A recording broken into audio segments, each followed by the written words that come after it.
Dando continuidade à nossa programação, gostaríamos de convidar para abrir a palestra, cujo tema é a educação e a surdez.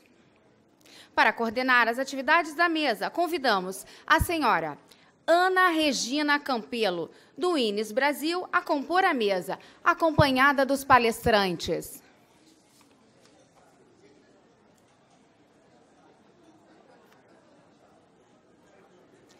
Maribel Garater, da Gallaudet University, nos Estados Unidos. Peter Paul, da Ohio State University, também nos Estados Unidos.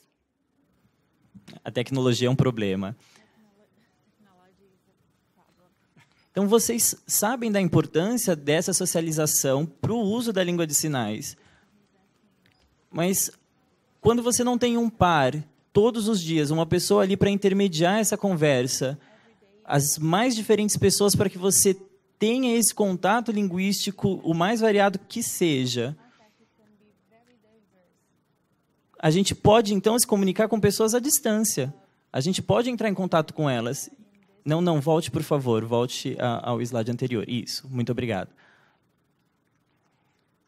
Então, nós temos aqui tecnologias que nos dão suporte para poder conversar e se utilizar dessa língua de sinais em uso cotidiano. Então, a gente pode ter o FaceTime, que a gente conversa com outras pessoas para saber como que elas estão, e a gente mantém contato através de videoconferências com a comunidade surda em geral, de todos os lugares, porque essa criança surda ela precisa estar exposta a essa língua de sinais. Ela não pode estar restrita apenas àquele convívio dela, onde ela não consegue se encontrar com outros pares.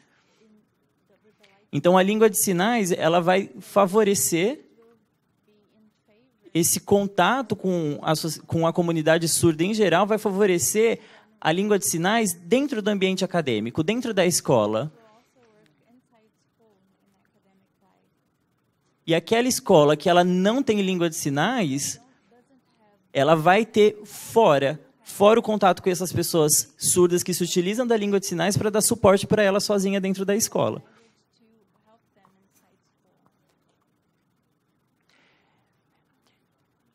Dentro da escola, nós temos uma diferenciação entre como a gente vai se utilizar dessa língua de sinais para o desenvolvimento bilíngue. Essa língua de sinais ela vai ajudá-lo a que ele tenha os mais diferentes tipos de informação e que alimente a parte cognitiva, para que ele consiga comparar, consiga avaliar, consiga analisar, se utilizar das suas capacidades superiores para poder pensar.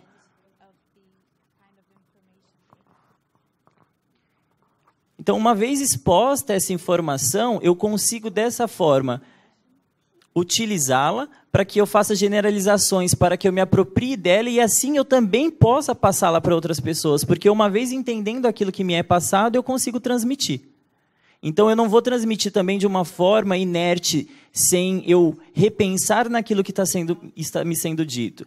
Isso é importante para o desenvolvimento bilíngue dessa pessoa. Eu vou dar 2 exemplos aqui para que vocês entendam.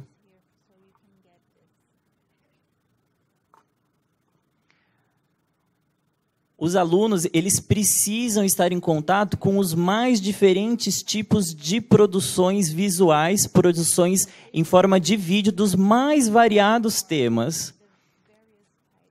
Assim como ele tem um contato diário com outras pessoas, né, para que ele tenha a oportunidade de convívio com as mais diferentes tipos de sinalização, ele também precisa ter a diversidade de temas e gêneros textuais que a gente tem também na língua portuguesa, ou numa língua oral.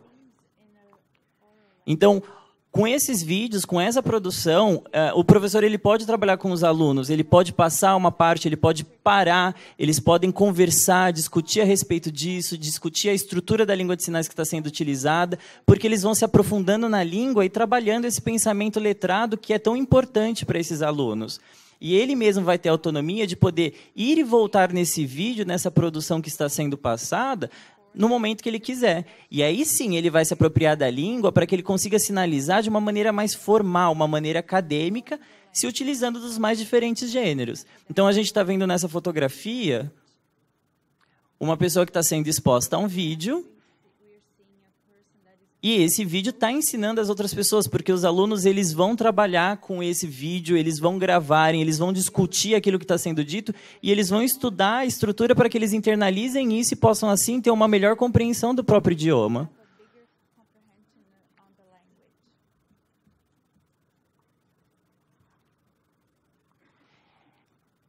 Essas mais diferentes experiências, elas servem para a construção dessa pessoa como um ser bilíngue, porque é dessa forma que ele vai desenvolver as suas habilidades superiores cognitivas e, através da prática, ele vai conseguir ser um bom sinalizante, ele vai saber se utilizar da língua de sinais de uma maneira clara, explicando, argumentando, pensando metalinguisticamente, porque ele não vai sinalizar de qualquer forma. Porque isso é uma forma um tanto quanto informal para poder se conversar.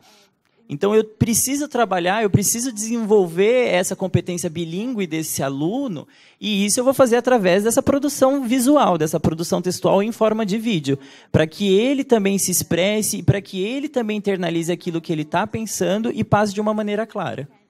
Ok? Até aí, pessoal?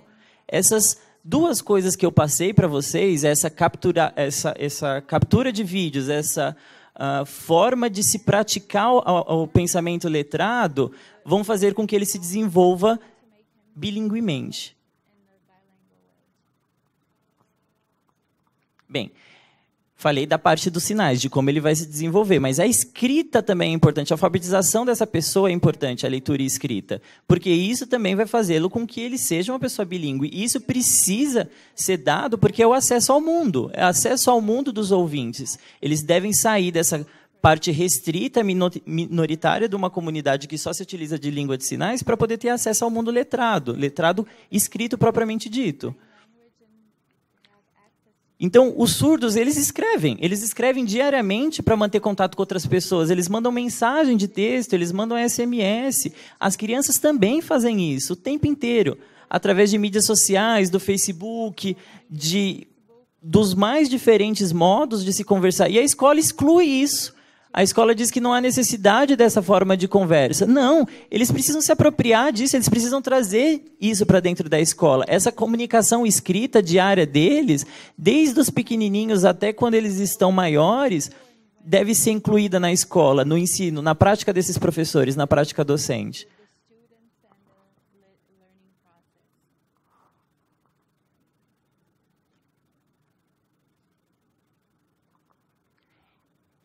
Essas tecnologias, essas mídias sociais que fazem com que eles escrevam, elas são muito fáceis de serem utilizadas e a gente pode utilizá-las para poder trabalhar com as crianças dentro de sala. É dessa forma que eles sociabilizam escrevendo um para o outro e treinam a escrita. Dessa forma, a escrita dessas práticas sociais, a maneira como eles conversam fora da escola é trazido para a escola como um suporte para que eles também escrevam melhores, escrevam de uma maneira mais formal e acadêmica.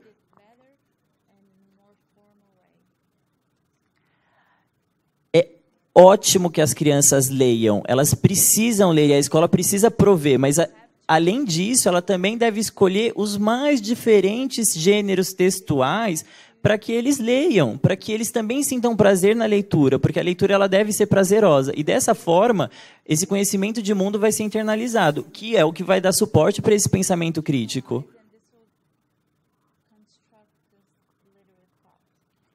Então, é dessa forma que eu trabalho, eu tenho que trazer aquilo que eles usam para dentro da escola.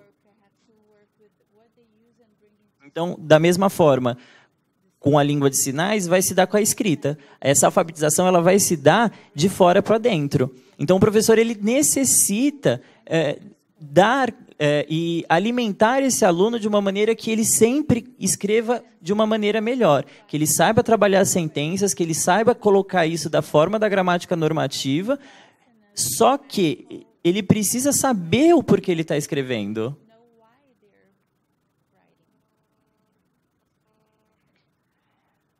A escrita ela tem as mais diferentes funções e eu posso usar ela de diversas formas, em cartas, bilhetes, em textos, em poemas.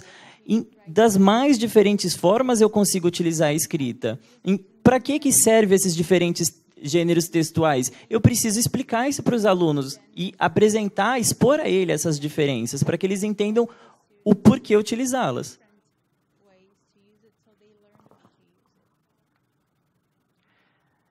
Eu já fui em diferentes lugares do mundo, em diferentes escolas, e assisti às aulas dos professores que se diziam bilíngues. E aí eles sinalizavam, eles ensinavam os alunos, eles escreviam na lousa, o professor distribuía para eles atividades, ótimo. E o que os estudantes faziam? Eles prestavam atenção, esses alunos analisavam tudo o que o professor estava falando e escreviam aquilo que estava sendo dito. Só isso, o tempo inteiro, 1 hora, 2 horas, essas crianças elas só escreviam, elas não escreviam, elas só prestavam atenção, eles não tinham nenhum tipo de produção escrita. Como não? Como que eles vão aprender a escrever se eles não têm produção?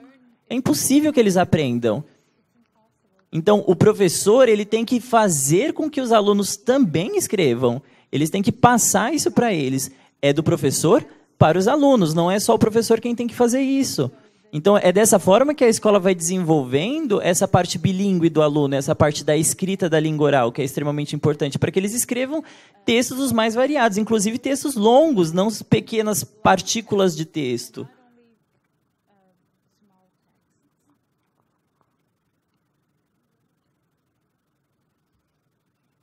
Na primeira fotografia, tem um aluno escrevendo, os dois estão escrevendo, mandando mensagem um para o outro. Não é língua de sinais, eles estão escrevendo. Os dois estão escrevendo, dialogando entre si a respeito de matemática. E aí eles estão conversando como é que eles podem resolver um problema, uma questão que eles têm ali. É escrita, é a prática escrita isso. Nessa outra fotografia do lado direito de vocês, embaixo, eles também estão escrevendo. É uma produção textual conjunta. Cada um escreve uma parte e aí eles vão trocando ideias para que eles componham um texto. Esse é o uso, essa é a prática da escrita que deve acontecer dentro da sala de aula. E esse daqui essa outra fotografia é de uma produção literária própria. Então, essas coisas elas acontecem dentro da sala, gradativamente, para que eles aprendam a se desenvolver dentro da parte escrita. Agora, vocês lembram que a gente tinha dito a respeito do uso da língua no seu contexto social. E aí as pessoas dizem que elas aceitam isso, que acham isso importante, elas estimulam muito, elas expõem muito esses alunos à parte social, a esse desenvolvimento da língua, só que eles não associam isso à escola. Esse é o grande problema. É muito importante que essas duas coisas andem em conjunto. E aí acontece também com a parte de alfabetização. Às vezes as escolas se preocupam muito com a alfabetização, só que essa parte social da escrita, o que eles usam diariamente em suas vidas, é deixado de lado. Assim como os ouvintes. Quando eles escrevem um texto enorme e entregam para vocês. E aí, a partir dessa escrita, dos mais diferentes tipos de gênero, eu vou retroceder um pouquinho. Eu vou retroceder um pouquinho para poder explicar isso daí, ó. Todos os dias, quando a gente vai ao shopping, por exemplo, a gente não vai escrever uma carta extensa para poder entregar para o vendedor da loja. Não há necessidade disso. Vocês sabem que vão ser coisas simples. Os surdos vão escrever coisas simples. É o que eles usam diariamente. Assim como as mensagens. As mensagens também são pequenas sentenças. São sentenças curtas. É o que a gente usa no nosso convívio diário. Agora, a escrita acadêmica é diferente. É um trabalho produzido dentro da escola que vai ser diferente e a gente precisa trabalhar ambas as coisas.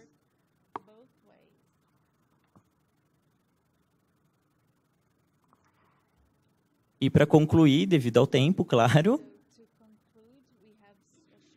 desenvolver a habilidade de alfabetização bilíngues requer um desenvolvimento de proficiências sociais e acadêmicas nos 2 idiomas, tanto na parte social quanto na parte acadêmica, tanto com relação à língua de sinais, com relação à parte escrita da língua, a sua alfabetização. Nós não podemos construir proficiência acadêmica apenas sobre o uso social de uma língua de sinais. Existem pessoas que sinalizam, mas não muito bem, e aí elas precisam escrever aquilo que elas não sinalizam, elas precisam escrever academicamente. Isso é um caminho muito complicado, é um caminho muito tortuoso, é um pulo muito grande dentro dessa sinalização um pouco incipiente para uma escrita acadêmica. Ela precisa passar por fases de desenvolvimento para poder levá-los a essa forma escrita formal. Então, eu preciso ter proficiência. Só o uso social da língua de sinais para a escrita vai fazer com que o surdo escreva muito mal. E isso não está certo. Os professores eles falam, mas o surdo ele já usa a língua de sinais e a língua de sinais não vai ajudá-lo a escrever. Ele usa a língua de sinais e a escrita está ruim. É claro. É um caminho muito complicado para que esse surdo... Ele tem muitas falhas nesse percurso, ele não tem nenhum tipo de suporte, é um caminho tortuoso para que ele chegue a essa escrita acadêmica. Então, não é dessa forma que deve acontecer. Todos os aspectos de ambos os idiomas devem ser incluídos na educação de uma criança. Não dá para ser apenas um ou o outro, não. São todos eles juntos. E aí, para que você consiga chamar isso de bilinguismo, tem que ser os dois juntos. Tirando um ou tirando o outro, não vou ser bilíngue. Pode passar? Muito obrigado pela atenção de vocês. Obrigado.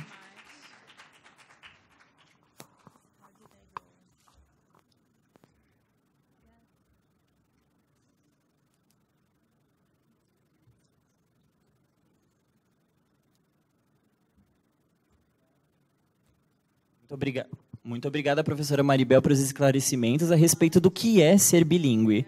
Sabe língua de sinais, mas também ele tem que aprender a escrever. Então, eu gostaria agora de passar ao professor Peter. Por favor, professor, as suas considerações. First, I would like to thank Gabriela Rizzo, Stelette Kelman, and the director of INES for inviting me to present today.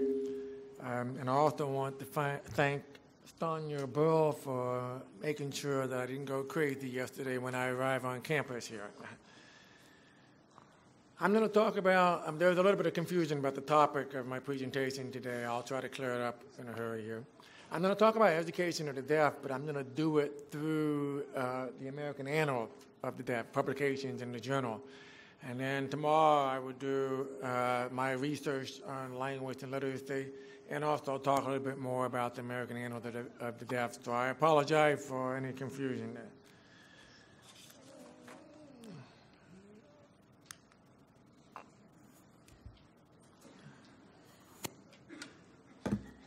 You do it.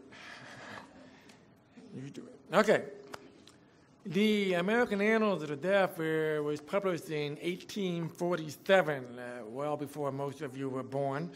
It is the oldest continuously published journal in North America and one of the most widely read English language journals that talked about the betterment of deaf and hard of hearing children in education and social welfare.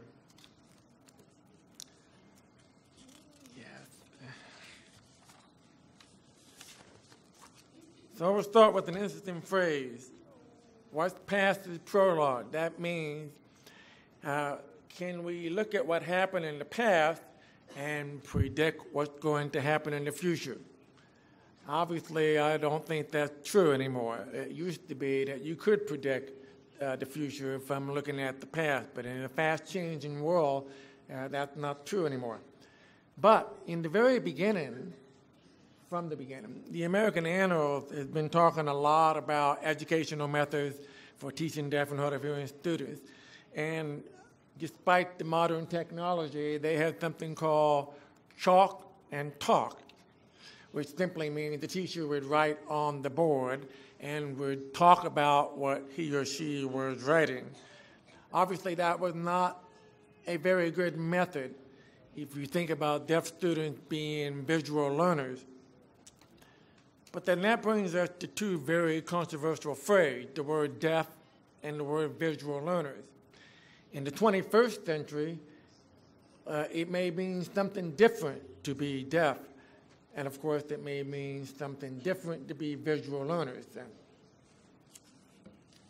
Another thing that the annals talked about in the past, and I'm talking about between 1847 and 1890, was the so-called oral manual wars. Oralism refers, of course, to the use of speech, reading, and hearing, and manualism referred to the use of sign. So all of these issues were talked about in the early history of the American Annals. They were very concerned about the education of deaf and hard of hearing students.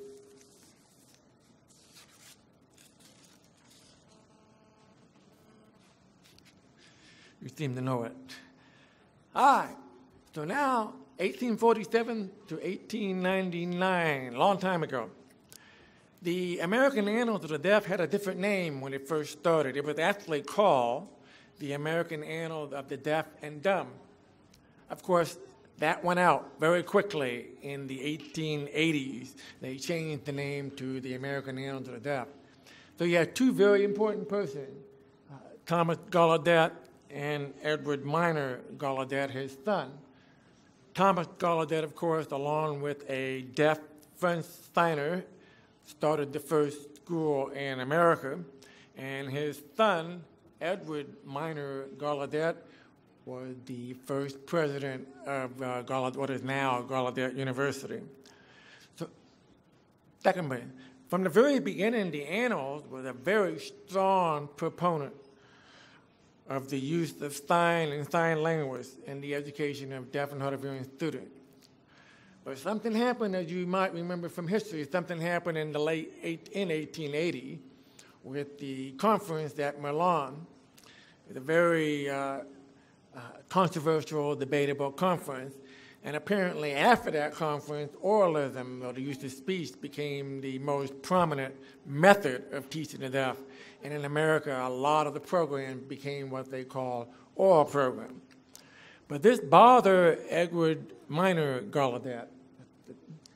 He wrote an article in 1899 asking the question, the title of it, Must the Sign Language Go? Of course, his answer was no. He thought he and others, many others, thought the sign language had a very important place in the education of deaf and hard of hearing students.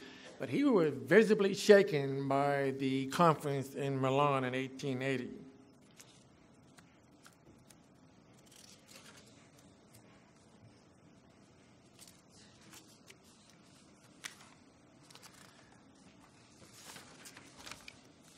So we move to the late 20th century. I'll read that in a minute. First, I want to tell you about the late 20th century. We have what we call mixed blessings. You know, mixed blessings means something good and something bad. Bring them together, they're mixed. The reason for the mixed blessing was that there was a lot of emphasis on the teaching of language and literacy, almost like teachers were not focusing on science and mathematics. In fact, what I have up here is a quote that was written by the superintendent of the deaf in 1916. And I will read the English to you. But what are those fundamentals? One and one only, language and then language, spoken, spell, or written, and the power to read and the power to understand what is read. Other requirements will then follow more easily and with greater results than now attained. So nearly all teachers of the deaf in the late 20th century, and also from the earlier 20th century, they viewed themselves as language teachers.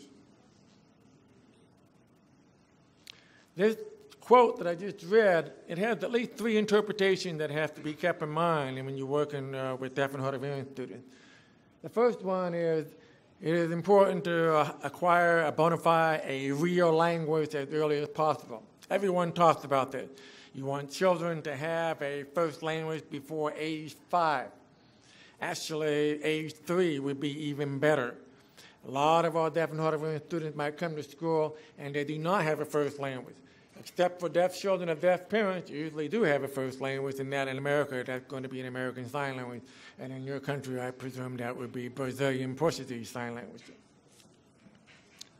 The second, the red one, interpretation, there is a reciprocal, a give and take, a back and forth relationship between language proficiency and being able to read and write in that language.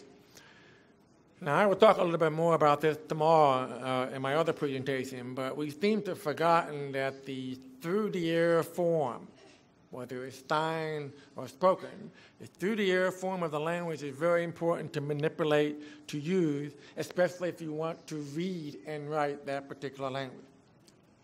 The third bullet, adequate reading and writing skill contribute to an understanding of academic content areas expressed in print or electronic forms.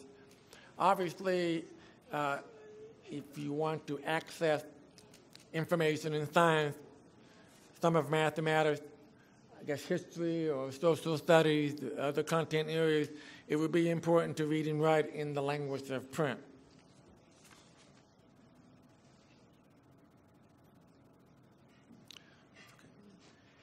And now we're going to show a little bit of fancy thing. Do it again.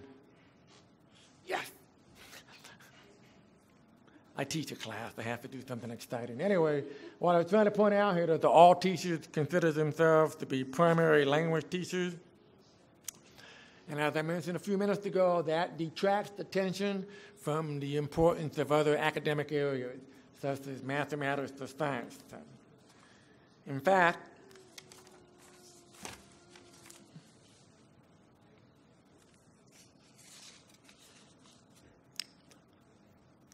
as I mentioned, we're still in the mixed blessings area. It's okay to spend a lot of time on language and literacy, whether that means sign language or sign literacy, but we seem to forget the importance of the other academic area. And in the Annal, the American Annal, there was a recent article that said that many, I'm sorry, I can read that down here, that many deaf and hard of hearing students in America are not taking a sufficient number of high school content courses. Therefore, they're not really prepared to go on to college or even to careers.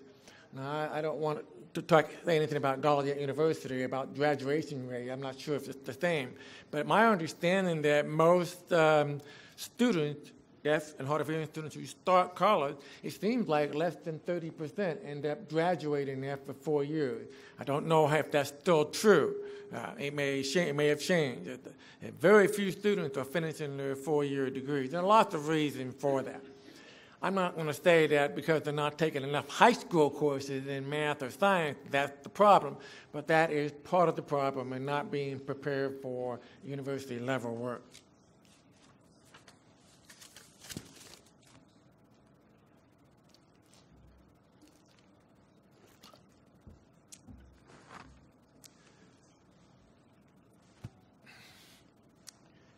I like to think that the Annal, the American Annals of the Deaf, is on the cutting edge of research and scholarship. We talk about some very hot topics, controversial topics in our field. One, of course, is inclusion. In the USA, inclusion refers to the education of deaf and hard of hearing students in the mainstream with the so-called typical hearing peers. We also talk about deaf epistemology. I don't know if you ran into that term. That has to be things like deaf way of knowing, but it's really referring to multiple epistemology, the generation of knowledge and understanding that. It's not a scientific approach, but it's a very important approach. We still talk a lot about the teaching of language and literacy. That's not going to go away, even though we need to talk about science and mathematics. We still spend a lot of time on the development of language and literacy. And most of the articles that I receive for the Annal, the editor usually covers something in the area of language and literacy. But the one thing I do want to highlight is that in post-World War II, you have what I would call the beginning of scientific research. What this really means is in the USA, after World War II, there was a rise. There was a rise of science or academic research. It became more rigorous. It became what we call funded research. And all of the journals, including the annals, accepted articles that were far more rigorous than before. And I think that's very important because scientific research is important as well as multiple epistemologies.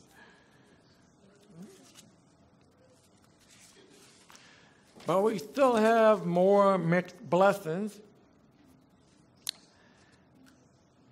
We talk a lot about ASL English bilingualism in the United States, and that's very important, even though that might only pertain to less than 5% of our school-age population. But the mixed blessing here, the good and the bad again, is like, I think number one here, the largest minority language in the USA now is Spanish, even for deaf and hard of hearing students. Yet we have not given this as much attention as the ASL English bilingualism. We need to pay more attention to our Spanish-speaking deaf and hard of hearing students. And number two, there's been advances in assistive hearing listening devices, such as digital hearing aids and cochlear implants, leading to an evolving, changing cohort of children in educational programs. I don't know how it is in Brazil, but in the USA, we have a very different, very changing, evolving population of deaf and hard of hearing students. In fact, as I'll show you in the next slide,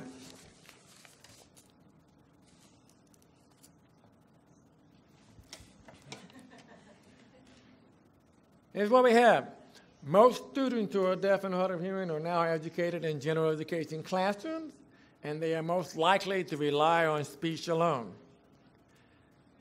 followed by speech plus signing, and then a small minority rely on sign alone. That's in the entire USA, not at deaf school for the deaf or another specialized program. I'm talking about all the deaf and hard of hearing students in the USA. So that population has changed. It's evolving. Obviously, I have cochlear implants now, too. Prior to my implants, I obviously did a lot of lip reading and a lot of signing. But now with the implants, I'm able to do some speech reading and listening. So things have changed for me as well. But also, we have a changing cohort of students, and it's important for educators to follow through with that change so we can meet the needs of these students. Okay. We're moving into the 21st century and the future. Now remember I said what's past is not prologue. The past cannot predict the future. And I don't have a good crystal ball for interpreting the future either. But there's something that's very interesting to me about the future. Maybe you have the same situation in your country. In the USA, between 40 and 50% of all school-age deaf and hard of hearing students have multiple disabilities. That is, they are deaf plus something else, usually cognitive or intellectual disability, learning disability, etc. I'm very sensitive to this issue because I have a son with multiple disabilities. He has Down syndrome, autism, and a few other things as well. So it's very important, I think, to pay attention to this particular group. We have an article, we have something coming out in the annual, an issue to cover individuals with multiple disabilities. And I hope you get a chance, it's in English, I hope you get a chance to read it because this is the first time we've talked about this in a long time. Not much has happened in the last 25 years, and I think that's the problem. The other thing that's happening is teacher licensure. In the USA, we have licensure that range from preschool to 12th grade. A particular teacher is certified or licensed for that entire range. That has become a major controversy for a lot of educators in our field. It seems like we want to change that to match in the USA, the general education licensure. And of course, that means that inclusion has taken on another new term. Now the challenges. As you well know, there are schools for the deaf that are closing down in the USA. Every year there's at least one or more schools closed down. There's also the second bullet, the blue, the termination of University College P-12 preparation program that focused exclusively on deaf and audible hearing students. They're closing down. In Ohio, all the state, in the U.S. state where I live, we used to have 5 teacher preparation programs. Now we're down to 2 teacher preparation. And when I ride my white horse, retire or die, we'll be down to 1. I am quite sure of that. So it's a problem for us. And the way to address this problem maybe is to change our identity in trying to work with students. The third bullet tells about most people who want to read, I'm not going to read it, I'll talk about it. Most people who want to read educational research want to have research that impacts the teachers on Monday morning. They do not want research where it's sort of like basic research as opposed to applied research. So it's important to do research that will help teachers on Monday morning. So I end with 2 other things. As I mentioned earlier, with all these advances, the blue on the left, all these advances in early interventions and early amplification, you wonder if we actually need a specialized teacher to deaf. I think we do, but there are people who do not think that way. And on the right, do we actually need knowledgeable professors in university setting who focus only on the education of the deaf and hard of hearing students? That's kind of a eerie feeling, if you will. I think we need both, but the world has changed, and we may have to change with it.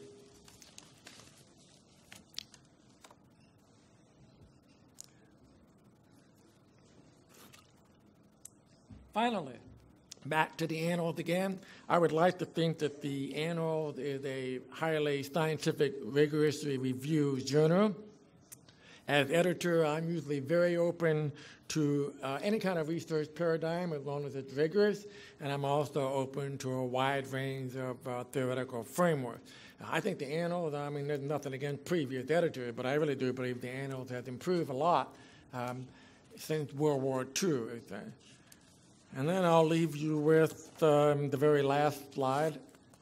If you're interested in further reading, I know this has already been sent, so there may be copies around of the presentation. You may be interested in reading some of these articles and books. And I believe I will conclude with that remark. Thank you.